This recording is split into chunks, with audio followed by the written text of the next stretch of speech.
Livro do profeta Daniel, capítulo 7, a partir do versículo 1. No primeiro ano de Belsazar, rei da Babilônia, teve Daniel um sonho e visões ante seus olhos, quando estava no seu leito. Escreveu logo o sonho e relatou a suma de todas as coisas. Nós vamos ler até aqui, mas nós vamos tentar explicar o capítulo todo, o capítulo 7 todo, e à medida que a gente for explicando, a gente vai observando os detalhes do texto. Vai lendo parte a parte e buscando entendimento.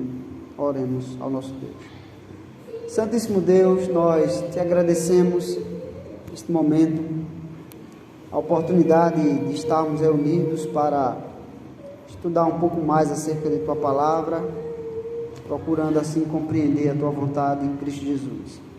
Dá-nos, ó Deus, a Tua graça, o Teu favor, a iluminação do Teu Santo Espírito. Dá-nos, ó Deus, a Tua graça para também vivermos de acordo com o Teu Santo Evangelho, aprendermos a Tua Palavra e praticar em nossa vida no dia a dia.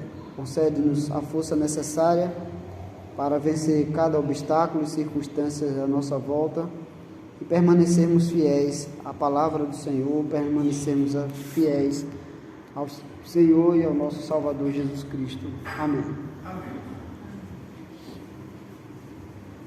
Bem, irmãos, semana passada nós vimos o capítulo 5 de Daniel.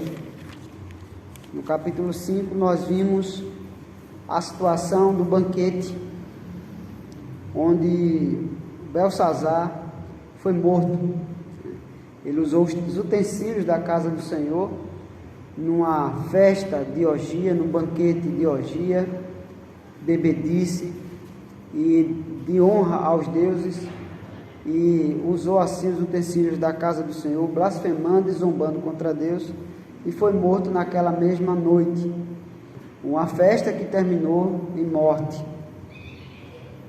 Nós não devemos fazer uso das coisas sagradas, para o nosso bel prazer, e nem devemos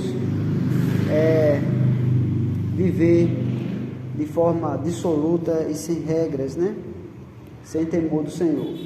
Então, a consequência daquela situação foi a morte do neto de Nabucodonosor, filho de Nabonido, que governava junto com seu pai, Belsazar. Nós vimos os detalhes do texto da semana passada. Nesse mesmo período, caiu a Babilônia na mão do rei Ciro. E o capítulo 6 vai falar exatamente do rei Ciro, do rei Dário, Às vezes, Dário era um título que era dado, E nesse período aqui, nesse momento, nós temos aí o capítulo 6, falando de como ele assumiu. Alguém da Babilônia entregou, não houve guerras. Há relatos antigos na arqueologia e na história de que o reino foi entregue em um dia de festa, sem o menor conflito bélico direto, E aí, quando Dário assumiu, ele colocou Daniel como um dos seus principais governantes. O capítulo 6 vai falar disso. Em uma escola dominical, eu trabalhei esse capítulo 6 todinho, este ano. Então, não vou repetir o ensino do capítulo 6, eu vou tentar disponibilizá-lo gravado para os irmãos na página no canal da congregação. E nós trabalhamos esse capítulo 6 com foco em administração do governo civil, A origem dos poderes. Trabalhamos detalhes desse texto, da trama que fizeram contra Daniel. E o contrário do que muitas pessoas pensam, Daniel foi mandado para a cova dos leões, não jovenzinho. Daniel tinha quase 80 anos quando foi mandado para a cova dos leões. E não foi sobre o governo de Nabucodonosor. A gente, quando ouve a história, Se a gente não prestar atenção no detalhe, a gente pensa que Daniel chegou na Babilônia, jovenzinho assim, quase na idade de Lucas, né? Chegou na Babilônia assim, jovenzinho, e desobedeceu o rei, e foi logo mandado para a cova dos leões, né? A gente pensa assim, né? Pelo menos eu pensava, quando era criança, jovem, e depois de velho, foi que vim aprender que não era. Daniel passou o reinado de Nabucodonosor todinho, interpretou os sonhos de Nabucodonosor, passou o reinado do filho de Nabucodonosor, que reinou junto com seu neto, porque o filho Nabonido, ou aliás o genro, que era casado com a filha dele, vivia em outros territórios do seu império, do seu domínio. E Belsazar ficava na Babilônia, que era o neto, governando junto com seu pai, era o segundo debaixo do reino, por isso que prometeu o terceiro lugar, que interpretasse a escritura na parede. Nisso Daniel pelo menos passou por 3 gerações de governo na Babilônia. Daniel chegou muito jovem ainda, né? De repente entre 10 a 20 anos, entre 10 a 20 anos, e aqui ele já estava com praticamente 80 anos, e fizeram uma trama contra ele, e ele foi parar na cova dos leões. Qual foi a trama? A trama foi os governantes que governavam junto com Daniel, com ciúme dele e da amizade que Dário tinha com ele, tramaram contra ele, dizendo: rei, faz um decreto que durante 30 dias ninguém rogue a Deus, rogue somente a ti. Como se fosse um decreto de interditar a adoração, né? A pessoa se submetesse apenas ao Estado e ao governo, né? E aí, qual era a intenção?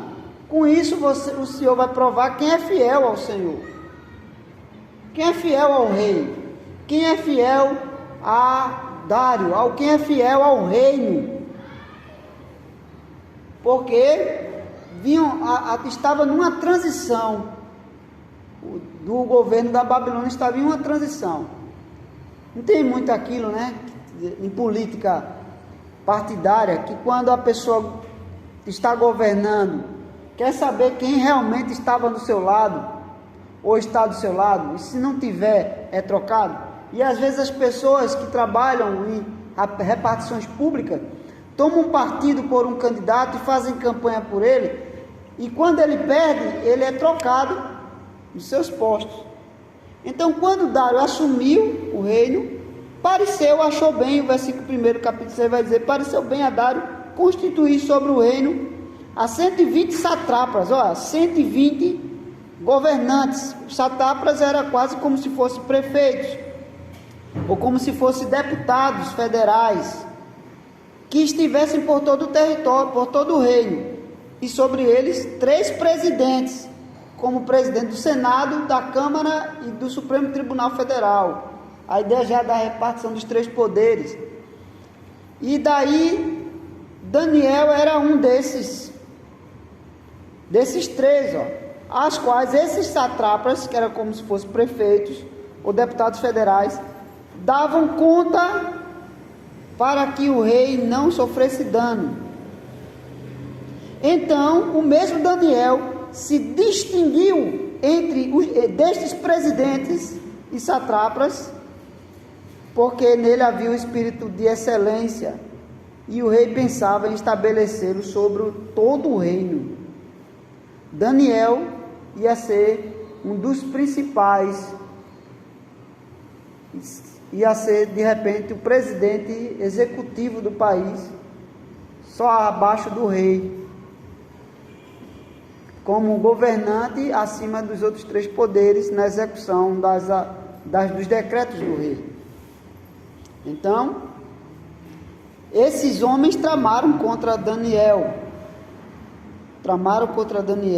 Satrapas eram tipos de homens que governavam uma região, né, junto com os prefeitos, governadores e tudo mais. E aí aconteceu que nessa astúcia disseram: rei, O senhor quer saber realmente quem é que está do seu lado? Faz um decreto que ninguém ore a outro, a não ser somente a ti ore. Já pensou? Porque sabiam, na trama dizia, a gente não tem como acusar Daniel de corrupção ou de desvio de alguma coisa, a gente só tem como encontrar alguma pedra de tropeço na fé dele, no Deus dele e na lei do Deus deles. E aí foram atrás e encontraram que Daniel não se prostrava sobre ninguém, a não ser sobre Deus. E viram pela janela que Daniel orava 3 vezes ao dia. E por isso que disseram, então, vamos atacar a fé dele, a devoção dele. É na fé dele. A gente vai aprovar uma lei que, se ele não obedecer essa lei, que contraria os princípios de sua fé, ele vai mostrar que não é submisso ao império, não é submisso ao Estado, não é submisso ao rei. Na fé de Daniel foi que foram atacar. E por isso que planejaram isso, e o rei assinou. E quem não se submetesse àquele decreto seria morto, porque seria tido como traidor, alguém que não se submetia ao império e que poderia ser alguém que poderia prejudicar o império depois, que é alguém que não se submete às regras do rei. Quando o rei aprovou o decreto, sem pensar nas consequências, Daniel foi denunciado que não se submetia ao rei e foi botado. O rei procurou uma forma de reverter o decreto. E aí, não tendo, porque apertaram ele, como se fosse um aperto para epitimá-lo. Se o senhor faz uma lei e ninguém cumpre, o que é que vão dizer? Não tem moral, então tem que ser tirado do posto e colocado outro. E Dário já vivia numa gangorra, porque ele vivia querendo agradar alianças que ele tinha já, alianças, e com a Babilônia havia uma aparente aliança, os medos e os persas já eram uma junção de aliança, e aí, ameaçando o seu posto, mandou Daniel para a cova dos leões, mas ficou na expectativa de que Daniel não morresse. De manhã ele foi lá e tirou a tampa do poço dos leões e disse: Daniel, acaso o teu Deus poderia ter te livrado? O Deus vivo a quem serves poderia ter te livrado? E aí Daniel grita lá de dentro: o rei, não temas, viva o rei, porque não me aconteceu nenhum mal. Os homens que tramaram contra Daniel foram jogados, e antes deles caírem no fundo do poço dos leões, os leões já pegavam ele no ar.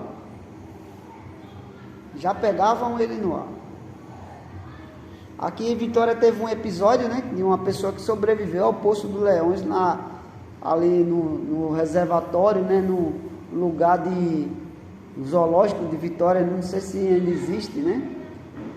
E uma pessoa pulou lá dentro e sofreu vários danos, né? Não chegou a morrer, graças a Deus, Deus o livrou também dos leões.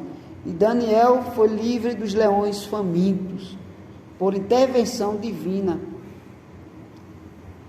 E aí, passa-se esse episódio, Daniel volta, né? E o versículo 28 diz que o versículo 24 diz que o rei ordenou que trouxesse aqueles que tramaram contra o rei e contra Daniel. Esses sim eram traidores da pátria e não eram confiáveis, eram articuladores, maliciosos, enganaram o rei e ele mandou matá-los. O versículo 25 diz assim: então o rei Dário escreveu aos povos, nações e homens de todas as línguas que habitam em toda a terra, paz vos seja multiplicada. Faço um decreto pelo qual, em todo o domínio do meu reino, os homens tremam e temam perante o Deus de Daniel, porque Ele é o Deus vivo e que permanece para sempre, e o seu reino não será destruído, e o seu domínio não terá fim. Ele livra e salva, e faz sinais e maravilhas no céu e na terra. Foi Ele quem livrou a Daniel do poder dos leões. Daniel, pois, prosperou no reinado de Dário e no reinado de Ciro, o persa. No reinado de Dário e no reinado de Ciro, o persa, né? Então nós temos aí quantos reis passaram e Daniel permaneceu sob os cuidados de Deus. Primeira aplicação que a gente tem, irmão: o reino dos homens passa, hão de passar. Pode durar 4 anos, 8 anos, 20 anos, 50 anos, como ditadores que dominaram povos e usurparam o poder para si. Passaram, morreram. Quantas dinastias, quantas ditaduras, quantos ditadores já morreram e passaram o governo para os seus irmãos, para os seus parentes, para os seus filhos, mas uma hora termina o reinado dos homens. Eles expandem seu reino, seus impérios. O livro de Daniel destaca exatamente isto. O reino dos homens são temporais, mas Deus permanece o mesmo e permanece sustentando o seu povo. Nesse momento, Daniel descreveu um sonho que ele teve, porque dá a entender que esse texto foi colocado aqui, esse texto foi colocado aqui propositalmente. O decreto diz que o reinado de Deus não tem fim, o seu reino não será destruído. Aí Daniel começa agora o versículo 1 do capítulo 7. Ele diz assim: no primeiro ano de Belsazar, rei da Babilônia, teve um sonho Daniel. Alguém registrou isso aqui, pode ter sido o próprio Daniel, falando na terceira pessoa, ou alguém incluiu esse relato de Daniel, que Daniel havia escrito. Então ele trouxe e foi aqui adicionado. E aí nós temos no primeiro ano de Belsazar, rei da Babilônia, ou seja, antes do reinado de Dário. Antes do reinado de Dário, quando Belsazar reinava com seu pai. No primeiro ano, teve Daniel um sonho e visões ante seus olhos, quando estava no seu leito. Escreveu logo o sonho e relatou a suma, o resumo de todas as coisas. Então Daniel teve um sonho e escreveu aquele sonho. Então pegaram aquele texto que Daniel escreveu do seu sonho e adicionaram aqui. O próprio Daniel havia feito isso, né? Ou alguém pegou o texto dele e colocou aqui. Divinamente inspirado fez isso, né? Versículo 2 diz: falou Daniel e disse. Aí Daniel agora vai contar o sonho, né? Ele interpretou o sonho de Nabucodonosor, ele interpretou a inscrição na parede. Agora ele vai interpretar, ele vai falar do próprio sonho. Daniel interpretou o sonho dos outros, e agora Daniel teve um próprio sonho, né? E no sonho o que é que ele viu? O que é que ele disse que aconteceu? O versículo 2 diz: eu estava olhando durante a minha visão da noite, e eis que os 4 ventos do céu agitavam o mar grande. O mar grande na escritura é uma referência ao mar Mediterrâneo, ao mar mesmo, o mar Mediterrâneo, o mar grande mesmo. Existem outros mares, o Mar Morto é um mar pequeno, né? O grande rio é outra coisa. O mar grande é uma referência o mar, que é grande porque quando as embarcações vão, tem as águas para navegar, né? E havia 4 ventos que agitavam o grande mar. Em Apocalipse, o vento e o mar sempre são descritas. Daniel tem muita coisa que aparece lá em Apocalipse. O mar é um símbolo para o mundo, uma figura para o mundo sempre agitado, inquieto. O mundo não tem estabilidade. No mar não tem estabilidade. Tem estabilidade no mar? Mesmo quando as águas estão quietas, paradas, o barco fica balançando. Um avião tem mais estabilidade do que um navio. Denis já foi para a ilha de Fernando Noronha de navio, Denis? Só de avião, né? Muita turbulência daqui para lá, né? Mas o navio, curioso, né? A pessoa fica ali o tempo todo balançando. Então, o mundo é instável, irmão. O mundo não dá estabilidade, segurança. O mundo, ele é instável, ele sempre tem alguma agitação, alguma turbulência, algum balançar do barco, né? Então, a tribulação, os 4 ventos são símbolos para norte, sul, leste e oeste. Na Idade Média pensava que a Terra era quadrada por causa dos 4 anjos nas 4 extremidades dos ventos, né? Norte, sul, leste e oeste. Então é uma figura para o mar, é a figura para o mundo. A visão que Daniel tem é uma visão internacional. O vento das 7 extremidades da Terra, das 4 extremidades da Terra, balançam o mar, o grande mar. A visão que Daniel tem não está limitada à Babilônia, nem ao reino babilônico, como a gente vai ver adiante, nem ao seu tempo, simplesmente. Ele viu 4 ventos agitando o mar, e nesse sonho ele viu ainda no versículo 3, 4 animais grandes, diferentes uns dos outros, subiam do mar. Esses animais vinham do mar. Se o mar representa o mundo e o governo internacional e a instabilidade, então eles são animais que brotam desse governo. Isso lembra já a besta que emerge do mar, né? Um símbolo para Roma, né? A besta que emerge do mar. Nas culturas antigas tinham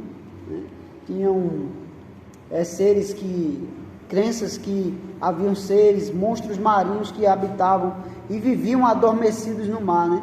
Então, quando havia uma agitação do mar, esses monstros marinhos poderiam acordar, despertar, levantar do mar, das profundezas do mar e vir para a terra.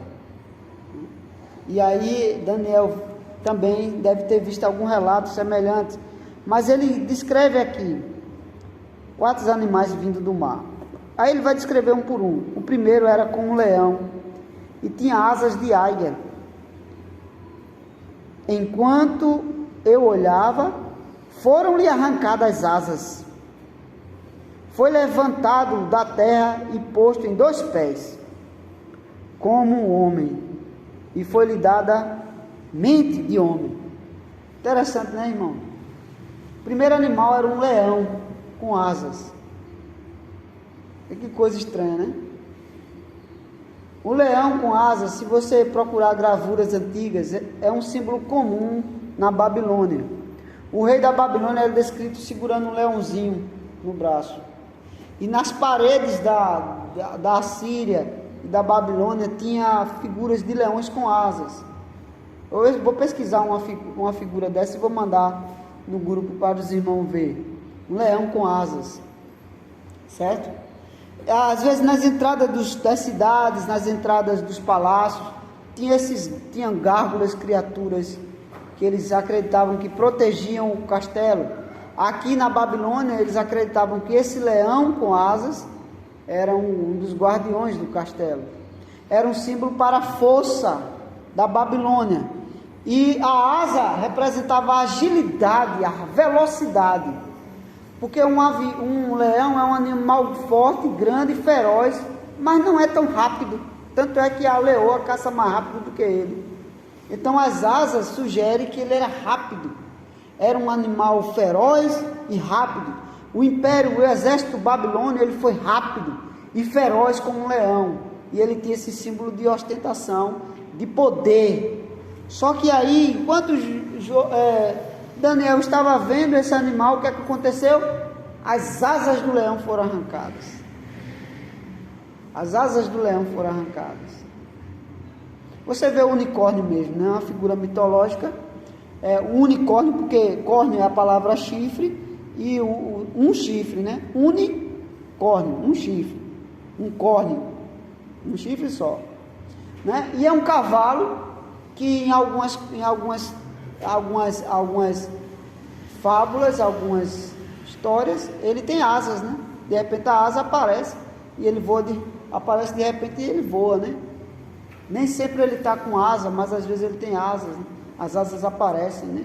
Então, é um animal de força, veloz e com asas ainda voa, né? Um cavalo voando, hein? Então, só que quando ele vê essa figura, as asas desse animal são arrancadas. O que significa ter as asas arrancadas? Sugere primeiro uma humilhação. O império não teria aquela eficiência, aquela força que ele tinha, como um ser mitológico, como um ídolo, um deus pagão. A humilhação, Nabucodonosor foi humilhado, a Babilônia perdeu a sua força, a sua agilidade, o próprio governo de Belsazar foi desastroso, perdeu a sua influência, perdeu a sua rapidez em tratar dos negócios, perderam tempo com orgias e tudo mais. Então o leão perdeu as suas asas. Calvino chega a comentar que isso é perder a sua força de expansão. Então diminuiu a sua força de expandir, porque as suas asas foram cortadas. O seu limite, foram estabelecidos limites para ele. E aí Calvino faz uma aplicação interessante, que ele diz assim: quando os reinos tiranos querem expandir demais o seu poder, Deus corta as suas asinhas, né? Até hoje essa figura de linguagem é usada na educação, né? Tá mostrando as unhas, né? Vamos cortar as suas asas, né? Não é assim que se diz, né? Vamos cortar as asinhas dele, né? Então, cortando as asinhas significa que a pessoa não vai fazer o que quer, né? Então, essa é a linguagem, né? Quando você quer limitar o território de uma ave, aqueles que criavam aves presas, quer criar ela solta, não quer criar presa na gaiola, quer criar só presa dentro de casa, corta as asas dela para que ela não voa, para que ela não voe. Então estabelece um limite de sua vivência. Então Deus cortou as asas desse leão, limitou o poder da Babilônia. Assim como Deus também faz em todo governo de expansão, irmão. Quando você vê um governante ditador querendo expandir o seu reino, Deus vai lá e corta as asinhas dele. Deus fez isso desde Babel. Desde Babel, Deus corta as asinhas de governos ditadores, de impérios dominantes, que querem dominar o mundo todo. Deus coloca limites sobre o seu domínio, corta as suas asas. Deus não permite que haja um governo internacional e mundial. Deus sempre frustra os planos dos homens. A América estava quase unificada. O presidente do Peru quis dar um golpe, Deus foi e limitou já o poder da União das Américas por meio do Peru. E você vê a China, ela enfrenta dificuldades financeiras hoje, por catástrofes naturais. Você vê na história, tanto o Egito, Babilônia, outros povos, dos medos persas, do Império Grego, o Império Romano, o Império Islâmico, e Deus vai colocando limites.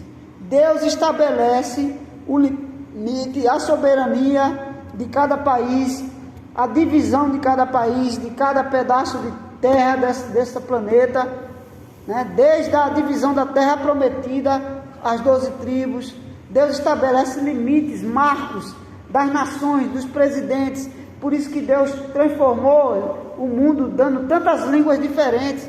Eles concordam e combinam em muitas coisas, mas em uma coisa eles vão discordar sempre, ou em várias coisas. Isso é motivo suficiente para não haver uma aliança plena e completa, porque um vai querer mandar mais do que o outro, um vai querer ser maior do que o outro dentro do seu reino.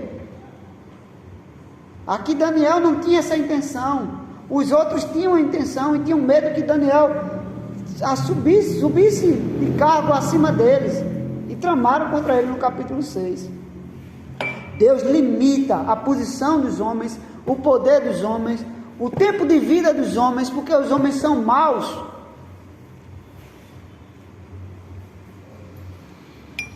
Os filhos de Caim morriam mais jovens do que os filhos de Sem, do que os filhos de... E aí, os filhos da aliança viviam mais. Os filhos, basta a gente ler as primeiras genealogias.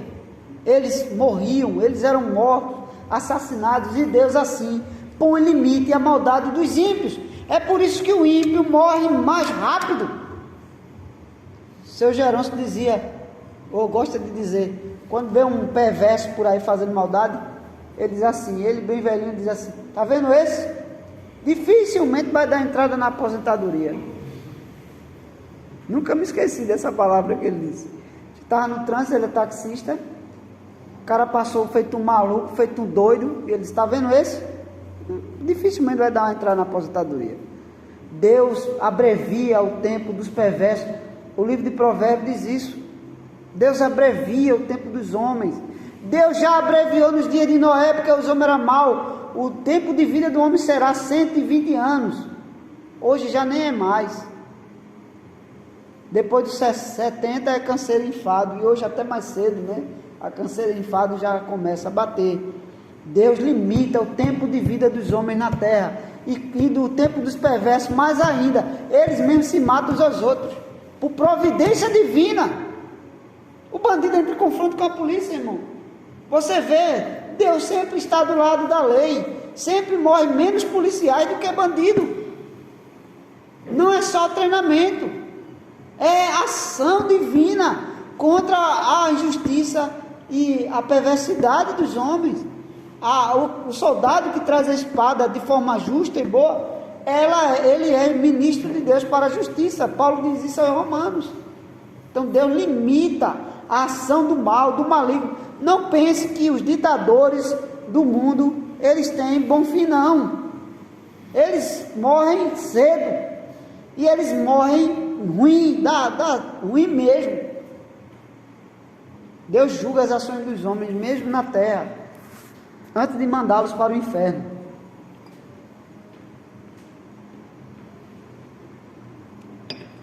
A gente vê ditadores na história aí, basta a gente fazer uma pesquisa. Quando morreram alguns ditadores do mundo aí, entre no Google depois em casa e procure. Como morreram os maiores ditadores do mundo.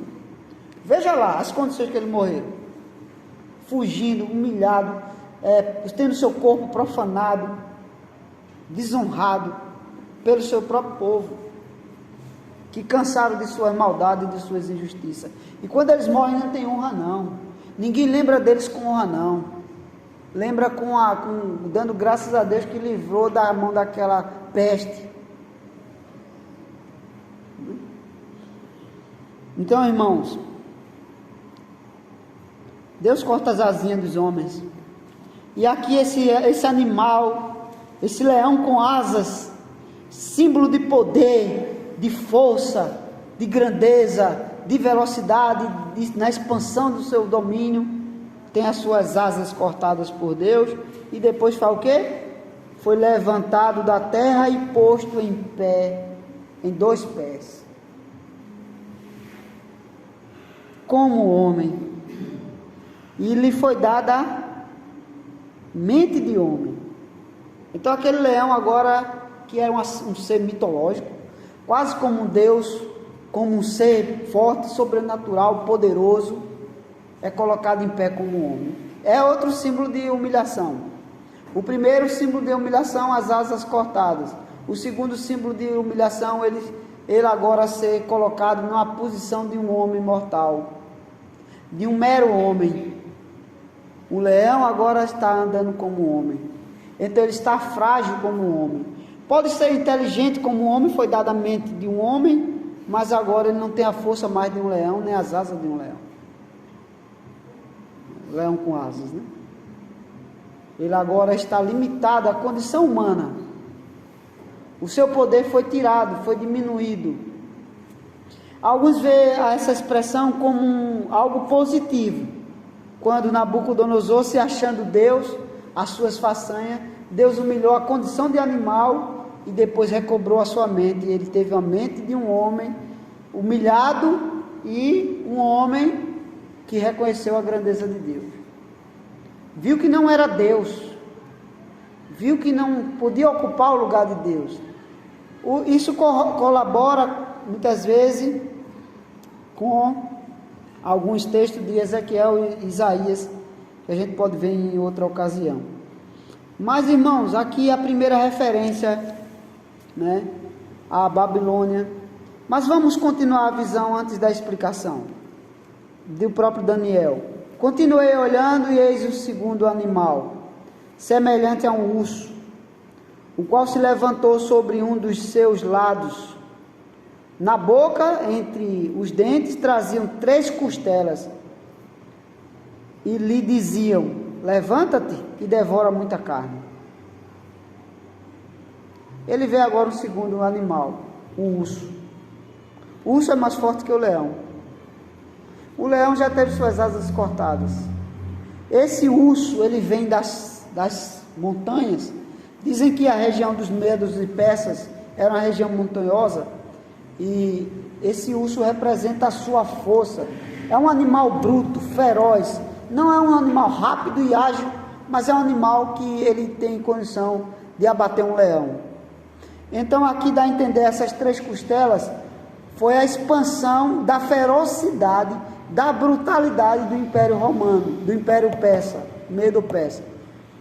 Quando ele destruiu a região da Líbia, entrou em conflito também com o Egito e com a própria Babilônia. Então essas 3 costelas aqui eram de animais ferozes que foram abatidos por ele. Por isso que ele traz na sua boca a carcaça desses impérios que se uniram para tentar vencê-lo, E é por isso que as 3 costelas na sua mão, e ele devorou muita carne, nesses conflitos. Depois disso, continuei olhando, e eis outro animal, semelhante a um leopardo. O leopardo já não é forte como um leão, nem é forte como um urso, mas ele é um animal predador também, muito rápido, muito ágil. E aí esse animal vai lembrar a Grécia, que é um animal belo, frágil, mas surpreende por sua velocidade. E assim foi o domínio grego, muito rápido, muito ágil, e ele conseguiu dominar pela sua força e a sua agilidade, o Império Grego dominou os outros, Ele tinha, veja que ele agora diz que ele tinha nas costas 4 asas de ave. 4 asas de ave. Tinha também esse animal 4 cabeças. E foi-lhe dado domínio. Agora aí é quando a coisa fica estranha, Por isso que é associado ao Império Grego, porque o Império Grego, quando ele foi muito rápido, sua expansão foi muito rápida, é um animal belo de você ver agir, como o Império Romano também foi belo no seu desenvolvimento, na sua expansão, só que ele tinha 4 cabeças, 4 asas como de aves. Isso significa que quando o Império Romano foi destruído, o Império Grego foi destruído, quando Alexandre o Grande, muito ágil como um leopardo, foi morto ou morreu, o seu império foi dividido pelas 4 cabeças que eram seus generais e as suas asas, os seus territórios de expansão de acordo com as suas agilidades. Mas aí ele continua olhando esse animal e o seu domínio que lhe foi dado. Depois disso eu continuava olhando nas visões, da noite, e eis que o quarto animal, terrível, espantoso e sobremodo forte, o qual tinha grandes dentes de ferro, ele devorava e fazia em pedaços, e pisava aos pés os que sobejava. Era diferente de todos os animais que apareceram antes dele, e tinha 10 chifres. Agora ele não descreve o nome do animal, mas diz que esse animal tinha 10 chifres. Então significa que esse animal tinha pelo menos 10 cabeças. 10 cabeças. Tinha dentes de ferro. Era um animal esquisito, quase a semelhança de um dragão, ou um leão com várias cabeças. Se fosse uma descrição direta do Império Romano, poderia ser a águia, mas aqui é uma expressão ligada às suas alianças, que no capítulo 2, a estátua de Nabucodonosor tem partes, e a última parte é ferro com barro envolvendo as alianças. Essa figura é mais comum no Apocalipse, porque João descreve a mesma figura, um animal com uma besta com várias cabeças, e com chifres, e com coroas sobre os chifres. É a divisão do reino e a fragilidade do reino. Só que tem um detalhe aí, o versículo 8: estando eu a observar os chifres, eis que entre eles subiu outro chifre, outro pequeno, diante do qual 3 dos primeiros chifres foram arrancados. E eis que neste chifre havia olhos como os de homens, e uma boca que falava com insolência. É a figura da besta que profere blasfêmia contra Deus, na figura do governante do império que tirou o domínio dos outros imperadores. Roma teve um período que tinha uma triarquia, um triunvirato, né? 3 homens. Viril vem de virato, virato vem de viril, o homem, e tri vem de 3 viris, 3 homens viris. Só que um dos generais acabou tramando para a quebra daquela estrutura governamental, e anulou o Senado, e ele sozinho se tornou imperador. Interessante que essa figura, ela vai ser identificada com vários imperadores, mas Daniel olha a situação dele, né, que o seu governo é temporal, porque acontece algo. Daniel continua olhando aquele ser blasfemando contra Deus, no seu governo, no seu domínio, e o Daniel continua olhando até que foram postos uns tronos, e o ancião de dia se assentou. Sua veste era branca como a neve, e os cabelos da cabeça como a pura lã, e o seu trono era chama de fogo, e as rodas eram fogo ardente. Um rio de fogo manava e saía de diante dele. Milhares e milhares o serviam, e miríades de miríades estavam diante dele. Assentou-se o tribunal, e se abriram os livros. Então estive olhando por causa da voz das insolentes palavras que o chifre proferia. Estive olhando e vi que o animal foi morto, e o seu corpo desfeito e entregue para ser queimado. Aqui, irmãos, do versículo 9 ao versículo 12, ele vai falar do juízo de Deus. Esse ancião aqui é uma descrição para o próprio Deus, sentado no trono. E você vai ver agora a figura do seu filho, versículo 12. Quanto aos outros animais, foi-lhe tirado o domínio, está vendo? Os outros animais foram tirados o domínio, todavia foi-lhe dada prolongação de vida por um prazo de um tempo.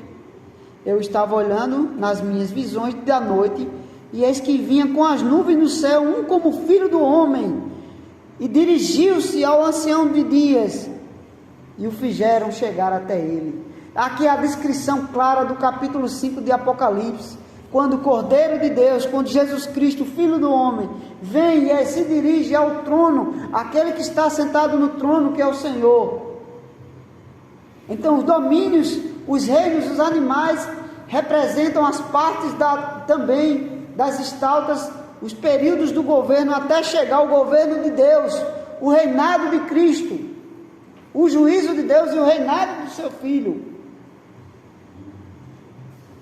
Eu acho engraçado como tem gente absurda, que de coisas absurdas, dizer que o Antigo Testamento não fala do Evangelho, não fala de Cristo, não fala de Jesus. Mas nunca leu a Bíblia, né? Nunca leu a Bíblia. Porque se ao menos ler o Novo Testamento, fazer e olhar a referência que faz do Antigo, já resolvia muita coisa, né? Aqui uma clara descrição dos períodos, dos governos dos homens, de Daniel até Cristo, do juízo de Deus e do seu Messias.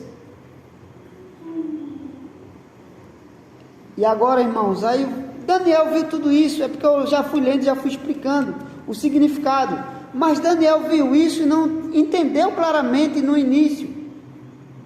Veja que ele diz mais no versículo 14: foi-lhe dado domínio e glória e o reino para que os povos, nações e homens de todas as línguas o servissem.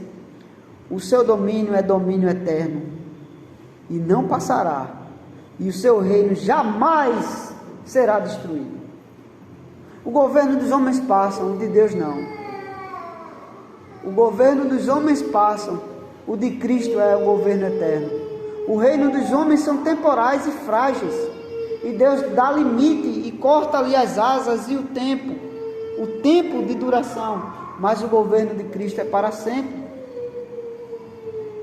Lá na figura da estalta, é a pedra que é cortada do monte e quebra as pernas da estalta e destrói a estalta.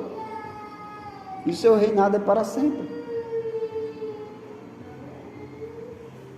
Os homens morrem, irmãos. Deus reina de geração a geração.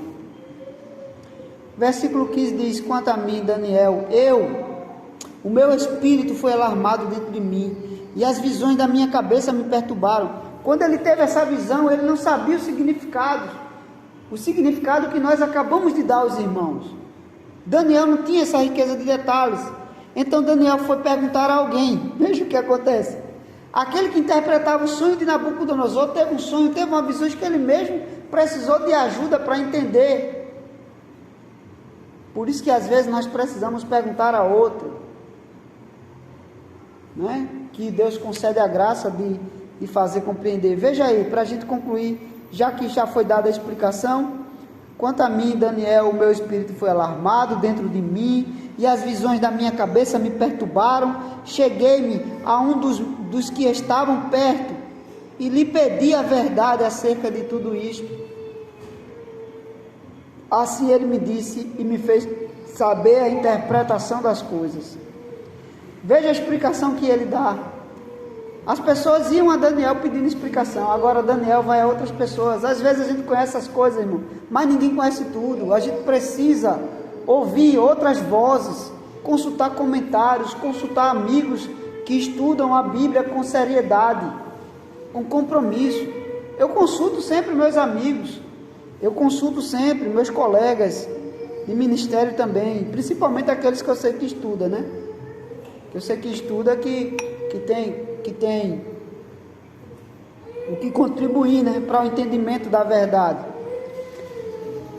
Aí nós temos, irmão, a interpretação das coisas de alguém que estava perto dele que lhe dá, né? Versículo 17 diz: esses animais, grandes animais, que são quatro reis que se levantarão da terra, mas os santos do Altíssimo receberão o reino e o possuirão para todo sempre, de eternidade a eternidade. Ou seja, os reinos dos homens passarão, mas os santos vão receber um reino que não terá fim.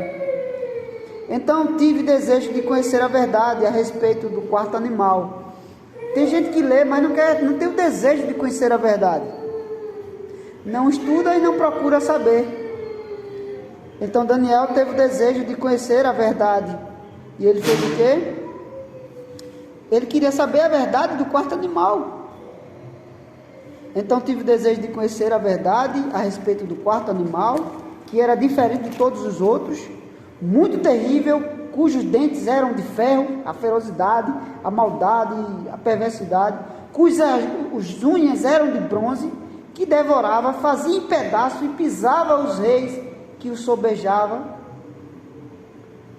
E também a respeito dos 10 chifres que tinha na cabeça, e do outro que subiu, diante do qual caíram 3 daqueles chifres, que tinham olhos e uma boca que falava com insolência, com blasfêmia, e parecia mais robusto do que os seus companheiros.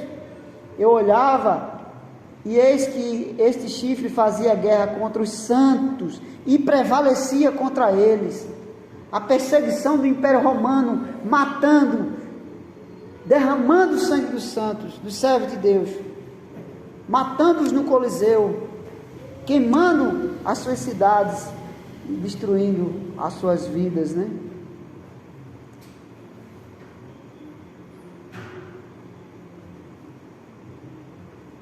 Até que veio o ancião de dias e fez justiça aos santos do Altíssimo.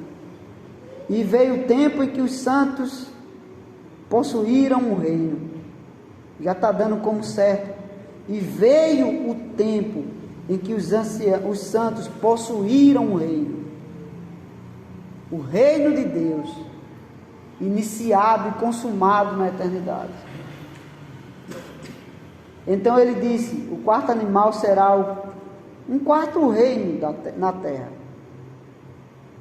A pessoa respondeu a ele, né? O quarto animal será o quarto reino na terra, o qual será diferente de todos os reinos, e devorará toda a terra, e a pisará os pés, e a fará em pedaços. Os 10 chifres correspondem a 10 reis que se levantarão daquele mesmo reino. O Império Romano teve vários imperadores, né? E depois dele se levantará outro, o qual será diferente dos primeiros, e abaterá a 3 reis. O conflito entre os generais, o conflito entre os imperadores, a tramas e a morte. Proferirá palavras contra o Altíssimo, magoará os santos, causará dano aos santos do Altíssimo, e cuidará em mudar os tempos e a lei, e os santos lhe serão entregues nas mãos, por um tempo, 2 tempos e metade de um tempo, descreve um período de anos, mas depois se assentará o tribunal para lhe tirar o domínio, para o destruir, o consumir até o fim. O reino e o domínio e a majestade dos reinos debaixo de todo o céu serão dados ao povo, ao povo dos santos do Altíssimo. Paulo diz isso em Efésios. Cristo esmaga os reinos, o Rei dos Reis, e no final entrega o reino à sua igreja. Entregou o reino a Cristo. Deus entregou o reino ao Cristo. O ancião de dias entregou o reino a Cristo. Cristo o venceu. O nosso general venceu e entregou a sua igreja, até a consumação final, quando ele voltará. O seu reino será reino eterno, e todos os domínios o servirão e lhe obedecerão.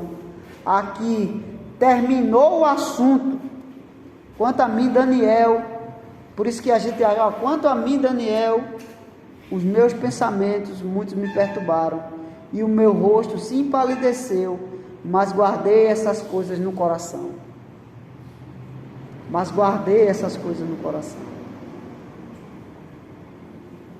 Quando a gente lê Apocalipse, diz: guarda estas coisas, venho sem demora, o Senhor vai julgar a terra, o Senhor vai julgar os reinos da terra, o reino de Cristo será estabelecido para sempre, o Filho do Homem, aí sim, a gente vai ter uma monarquia universal, um governo internacional com um único rei governando sobre todos os povos. Aí estaremos no estado ideal, no estado perfeito de todas as coisas. Daniel faz a apresentação da história mundial, dando testemunho absoluto da soberania de Deus. Reinos nascem e morrem segundo a vontade de Deus, e todos cumprem o seu propósito.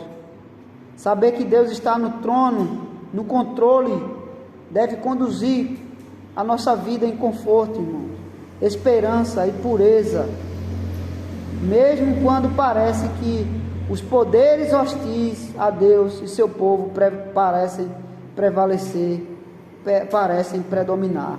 Deus usa a ira do homem para o seu louvor, e nada pode frustrar a manifestação final de sua glória e de seu reino. Comentário da Bíblia, Herança Reformada, como conclusão. Que Deus nos dê a graça, irmãos, de aguardarmos fielmente a consumação final do reino de Cristo, nosso Senhor. Os reinos, por mais poderosos e ferozes que pareçam, eles são temporais. O reino de Cristo é eterno e para sempre. Nosso Deus reina geração após geração. Que Deus nos dê a graça de ter o desejo de conhecer sempre a palavra de Deus corretamente, como ela é. Um texto desse é bem complicado quando ele é lido fora do contexto e quando ele não é compreendido corretamente. Mas quando Deus nos dá a graça de compreender a sua palavra, pela instrumentalidade de outras pessoas também, a gente tem o conforto de que o nosso Deus reina de geração em geração para todo sempre. E faz a gente olhar para a história, ver quantos reinos perversos foram limitados por Deus e sucumbiram, e foram vencidos por outros, não apenas no processo democrático, mas também no processo bélico, né? Que Deus nos dê a graça de olharmos sempre para o alto, sabendo que o Senhor não perde o controle de nada que acontece sobre a terra, e tem o domínio de tudo. Demos sempre graças a Cristo Jesus, nosso Senhor. Amém. Amém.